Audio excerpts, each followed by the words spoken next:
ایمان والو اپنی آوازیں میرے نبی پاک علیہ السلام کی آواز سے پست رکھو ولا تجهروا له بالقول كجهر بعضكم لبعض، اور نبی پاک علیہ السلام کے سامنے اس طرح زور سے بات نہ کرو جس طرح تم آپس میں کرتے ان تحبط اعمالكم وانتم لا تشعرون، فرمایا تمہارے سارے اعمال ضائع کر دیے جائیں گے اور تمہیں پتہ بھی نہیں چلے گا۔ دنیا میں کوئی ایسا ترازو تیار نہیں ہوا جس میں آواز کا وزن تولا جا سکے، اور کوئی ایسا پیمانہ نہیں جس سے آواز کا وزن ناپا جا سکے۔ خاصا مشکل کام ہے۔ آپ کیسے کوئی انسانی گلے میں یہ تو لگا نہیں ہوا کہ والیوم اتنا کر لیں گے تو آواز اتنی ہے، تھوڑا بڑھا لیں گے تو اتنی ہے۔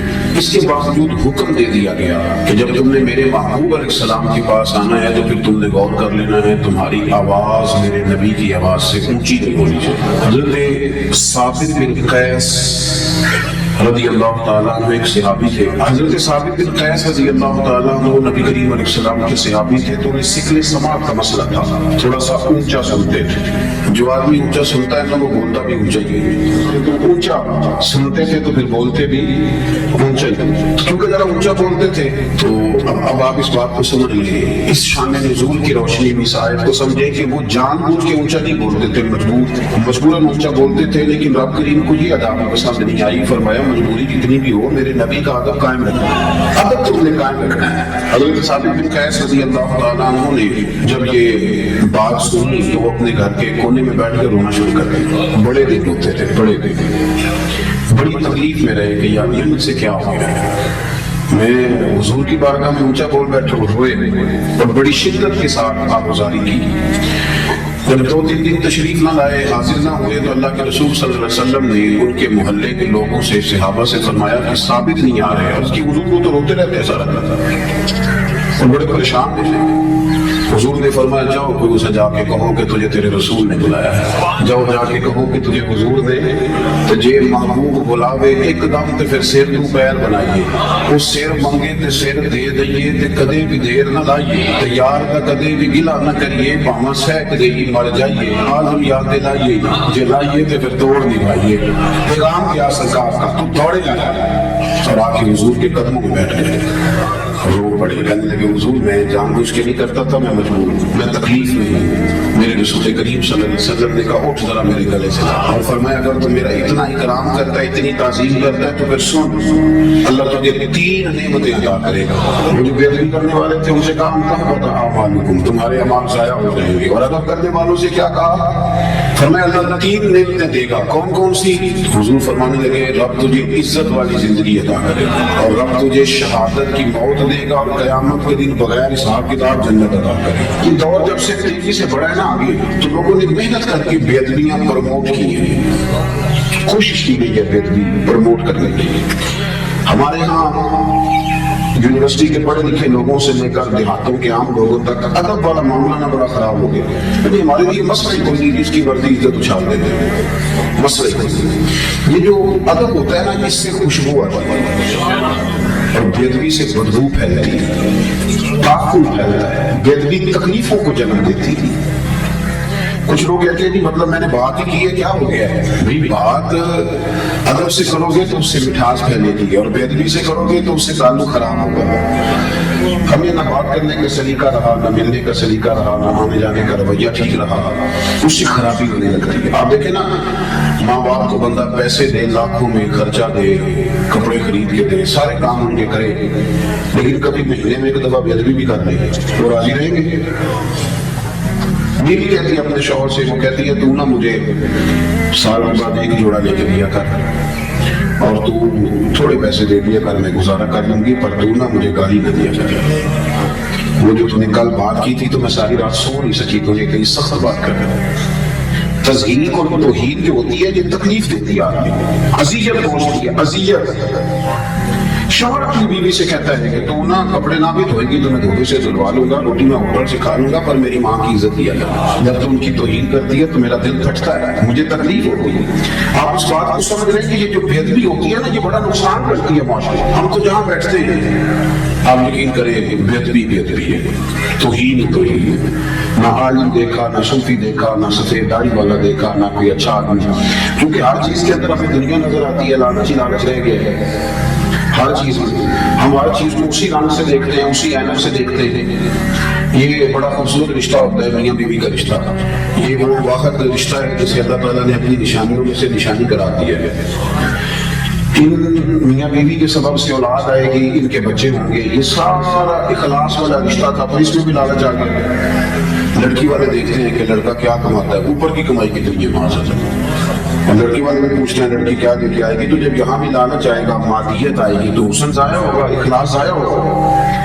پھر جب وہ ڈیمانڈ پوری نہیں ہوگی پھر توہین ہوگی، کبھی بھی بےدبی نہ کرے گی کسی جگہ بیٹھ کے۔ حدیث پاک سنیں، بخاری مسلم میں مشکات میں موجود ہے، حضرت ابو ہریرہ راوی ہے، نبی کریم صلی اللہ علیہ وسلم نے فرمایا جس نے 3 لوگوں کی عزت کی، بہت بڑے جملے حدیث کے، بہت بڑے، ذرا غور کرنا۔ حضور فرماتے ہیں جس نے 3 لوگوں کی عزت کی، سمجھے میں نے اپنے رب کی عزت کی، اللہ کرے آپ کو سمجھ۔ لیکن حضور نے کتنی بڑی بات کر دی، فرمایا جس نے 3 کی عزت کی، سمجھے میں نے اپنے رب کی عزت کی۔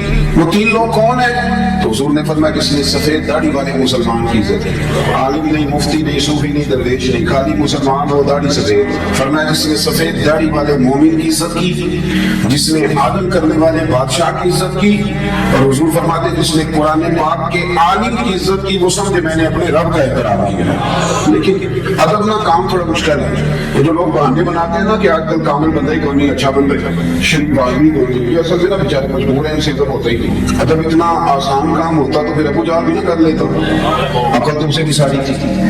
ادب ایک خاصا مشکل کام، اس کے لیے نا پھر ہم بہانے تلاش کرتے ہیں، ڈھونڈتے ہیں، کہانیاں بناتے ہیں، کہانیاں۔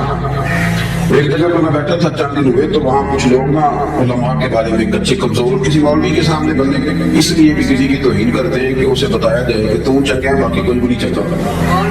حالانکہ اس طرح کے بندے بڑے سیانے ہوتے ہیں، وہ جب یہاں سے اٹھ کے جاتے ہیں تو دوسرے کو بھی یہی سٹوری سناتے ہیں، جا بڑے تیز ہوتے ہیں۔ تو میں نے کہا یار چھوڑے، آپ ایک بہترین آدمی کے بارے میں اس طرح کی باتیں کیوں کر رہے ہیں؟ کہتے پیسے بڑے نہیں لگے، 40,000 روپیہ بنتا ہے، تو میں کیوں دیتے ہو؟ آپ مجھے ایک بات بتائیں، جو چیز مارکیٹ میں بکے نا اس کا کوئی خریدار ہوتا ہے؟ بنتی چیز کا پیسہ اسے کوئی خریدتا ہے۔ ہم نے پہلے مارکیٹیں بنائی ہیں، بندے خریدنے شروع کیے ہیں، پیسے دینے شروع کیے ہیں، بندے خراب کیے ہیں، پھر ہم نے تنقید کرنی شروع کر دی ہے۔ آپ نہ خریدے وہ مال خود نہیں بکے گا، خریدتے ہیں اس کے بعد توہین کرتے ہیں۔ توہین نہیں کریں، اس سے تعفن پیدا ہوتا ہے، یہ نظریہ ٹھیک نہیں۔ آپ اکرام کریں، احترام کریں، ادب کریں۔ ادب بڑا حسن ہے، ادب بڑا وقار ہے، ادب سے انسان کے اخلاق کا پتہ چلتا ہے، ادب کے ساتھ اس کی سیرت چمکتی ہے، ادب کے ساتھ بہت ساری چیزیں ایسی ہوتی ہیں جو نکھر کے باہر آتی ہیں۔ آپ اکرام کریں، آپ احترام کریں۔ حضرت ابو درداء رضی اللہ تعالیٰ عنہ فرماتے ہیں نبی کریم صلی اللہ علیہ وسلم کی بارگاہ میں حاضر ہوا، سرکار عالم صلی اللہ علیہ وسلم کے چہرے پر میں نے کچھ ناراضگی دیکھی، تو میں نے کہا حضور آپ ناراض ہیں؟ تو حضور نے فرمایا ہاں مجھے تمہارے ایک فعل نے ناراض کیا ہے۔ تو حضرت ابو درداء کہتے ہیں میرے تو پیروں تلے زمین ہی نکل گئی، حضور ناراض ہو گئے۔ تو میں نے عرض کی یا رسول اللہ صلی اللہ علیہ وسلم مجھ سے کیا غلطی ہوئی؟ تو حضور نے فرمایا ابو درداء آج تم گلی میں چل رہے تھے؟ یا رسول اللہ میں چل رہا تھا۔ فرمایا ابو بکر صدیق بھی ساتھ تھے؟ حضور وہ بھی ساتھ تھے۔ فرمایا تم نے سوچے نہیں تم میرے ابو بکر کے آگے آگے چل رہے تھے؟ تم نے یہ غور ہی نہیں کیا تم ابو بکر صدیق کو پشت کر کے چل رہے تھے؟ اگر حضور نے فرمایا ابو درداء سن لو، نہ کسی پہ سورج غروب ہوا نہ طلوع ہوا جو میرے ابو بکر صدیق سے افضل ہو۔ اگر آپ اکرام ہی نہیں کرتے، آپ احترام ہی نہیں کرتے، آپ کا مزاج ہی نہیں ہے، تو پھر دیکھیں نا بات اتنی پھیلی ہے کہ بندے کو بیچارے کو منہ دھونے کا پتہ نہیں ہے، اسے لفظ کسی سے بھی بیان کرنے آتے ہیں اور وہ تبصرہ کرتا ہے صحابہ پر، اہل بیت پر، ان لوگوں پر تبصرہ کرتا ہے جن کے نام بھی وضو کر کے لینے چاہیے، وہ ان کی بات کرتا ہے جن کے بارے میں انسان کو بڑا سوچ سمجھ کے بات کرنی چاہیے، بڑا اس کا لب و لہجہ ٹھیک ہونا چاہیے، بڑا درست ہونا چاہیے۔ لیکن ہمارے یہاں شدت کے ساتھ بے ادبی کا رواج پکڑا ہے، اور میں بڑی درد کے ساتھ آپ کی خدمت میں عرض کرتا ہوں کہ ادب والی جماعت کے اندر بے ادب لوگ پیدا ہوتے جا رہے ہیں۔ ادب والی جماعت کے اندر جو کسی کو کچھ نہیں سمجھتے، پکڑیاں اچھالتے ہیں، سخت جملوں کے ساتھ بات کرتے ہیں، سخت گیر ان کا رویہ ہوتا جا رہا ہے۔ اکرام کریں، احترام کریں، ادب کریں۔